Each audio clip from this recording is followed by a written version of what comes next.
ఎడారిలో సెలయేళ్ళు ఏప్రిల్ 16.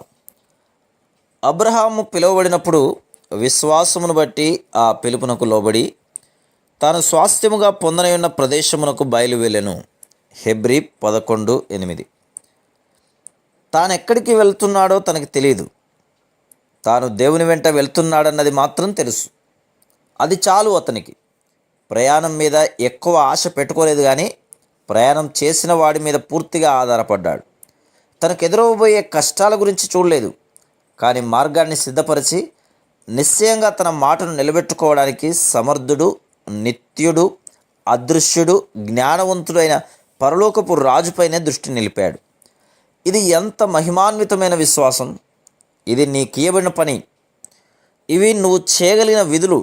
నీ ఆజ్ఞలు ఎలాంటివో అని నువ్వు పరీక్షించుకోనక్కరలేదు.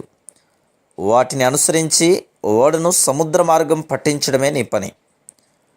అన్నిటినీ వదిలి లేచి క్రీస్తును వెంబడించు. ఎందుకంటే భూమిపైనున్న అతి శ్రేష్టమైనవి పరలోకంలోని అత్యల్ప విషయాలకు సాటిరావు. విశ్వాసపు పందెంలో దేవునితో కలిసి ఉత్సాహంగా బయలుదేరడం మాత్రమే కాదు, నువ్వు స్వంతంగా వేసుకున్న ప్రయాణపు పథకాలన్నిటినీ ముక్కలు ముక్కలుగా చించి పారేయాలి.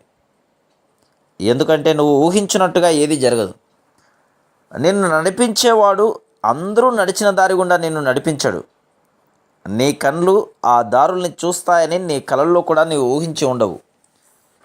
అలాంటి దారుల గుండా నువ్వు వెళ్తావు. భయం ఆయన దరి చేరదు.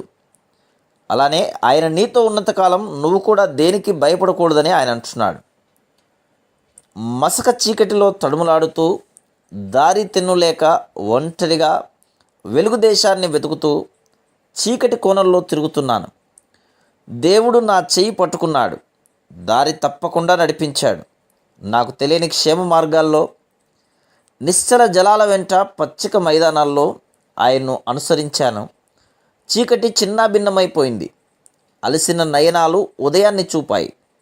ముందుకి అరుణోదయంలోకి ఆయన చేతిలో చేయి వేసి రాత్రికి దూరంగా సాగిపోయాను. Praise the lord.